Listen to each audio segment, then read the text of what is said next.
Hey guys, welcome back to a brand new Ninjago video here on the channel. My name is TannerFishies. In today's video, we are going to be discussing Ninjago Dragons Rising Season 2 Episode 5, The Spell at the Waterfall. Before we dive on into this review, I must say that this review will in fact contain spoilers for the episode at hand. So you have been warned, there is your very heavy spoiler warning. Also, as per usual with these episode reviews, we will start by talking about the good of the episode, then we will dive on into the bad, and finally towards the very end of the video, I will give the episode a score out of 10, again according to my own opinion. So, what exactly did I think about this episode? Well, let's start with the good. First of all, I think the Finders have an awesome dynamic, especially when they team up with Zane and Mr. Frohickey. All of the stuff with the Finders I loved. They are all amazing together, and the Master Wu Ghost gets involved a little bit too. Master Wu in general gets involved, more on that here in a second.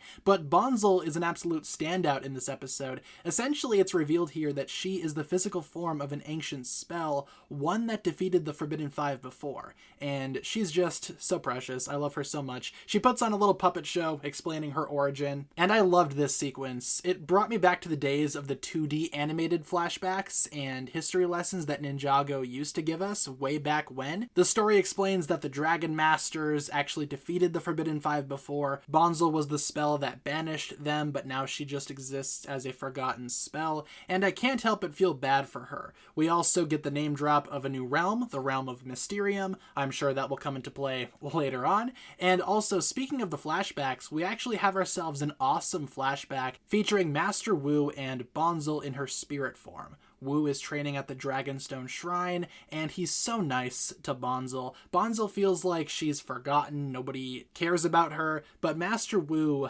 does, and I miss him, not gonna lie. I teared up a little bit seeing him back and hearing his teachings, hearing him talk about how Garmadon was banished and how he feels lonely that he doesn't have a brother anymore, but now he has ninja to teach. So this kind of suggests that it takes place early on in the Ninjago series, around maybe the pilots to season 2, somewhere in there. Also, Master Wu mentions Spinjitzu Brothers, the Maze of the Sphinx, and I fanboyed out for a second. It's so great that the Ninjago series is actually referencing those books, because they are canon and you guys should totally read them. But I really enjoyed all the stuff with Master Wu and Bonsel. Again, it made me tear up, man. It was super cute. What can I say? I liked all of that. And after the story, Geo, Bonsel, and Cole all hug. Oh my gosh, Bonsel's so precious. We must protect her at all costs, right? Also, Zane and Cole begin their quests. Zane said that it reminds him of the older days, and I thought that was excellent as well. Meanwhile, on the other side of the spectrum, we have the ninja still training with Eal and Ronu, and Eal and Ronu, they make great teachers, but they are also very different in their teachings. First of all, they divide the ninja by fang status, with Ronu basically being a mother figure to Wildfire, and she actually explains her power.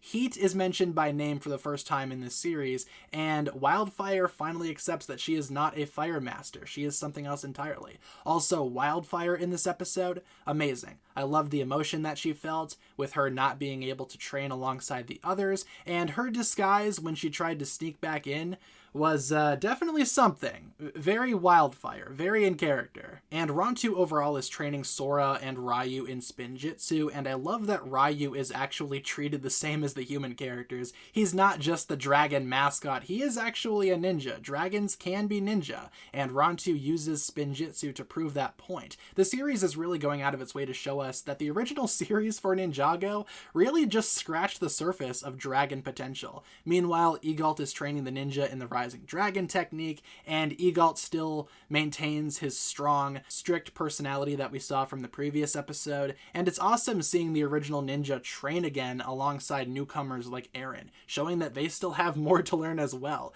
Eal also gives Major Master Wu vibes, but he's even more harsh than Master Wu could ever be. He calls Kai Little Fireman, he chews out Eren at one point for messing up his training. Eal is not messing around, and that really does make make Eren feel useless. It's kind of hard to watch, but in the best way possible, because it hits so hard and you feel Eren's emotion. And the episode ends with the villain's perspective, and Lord Ras gets summoned basically by his master, very similar to Lloyd's Source Dragon vision, except it's Lord Ras in some type of weird golden environment, and he comes back and immediately wants to sacrifice cloud monks. So that's wonderful. We need to sacrifice monks to the blood moon, I guess. But overall, this episode had a lot of emotion and heart, and it made me cry. So yeah, you can't deny that this episode was definitely all about the feels and the emotions of these characters. I loved this episode personally, and with nothing bad to speak of, I will give this episode a 10 out of 10. Very awesome. I love the history, the emotions, how these characters interacted, the training. All of it is just amazing, and Dragon's Rising Season 2 is continuing to be very strong and very amazing. So with that being said, guys, that'll wrap it up for my thoughts here regarding the spell at the Waterfall, Episode 5 of Dragon's Rising Season 2. Leave all of your thoughts down below in the comments. What exactly did you think about this episode? And thank you so much for watching. If you guys enjoyed today's video, feel free to like and subscribe, do all that fun stuff, and I will talk to you guys again very, very soon.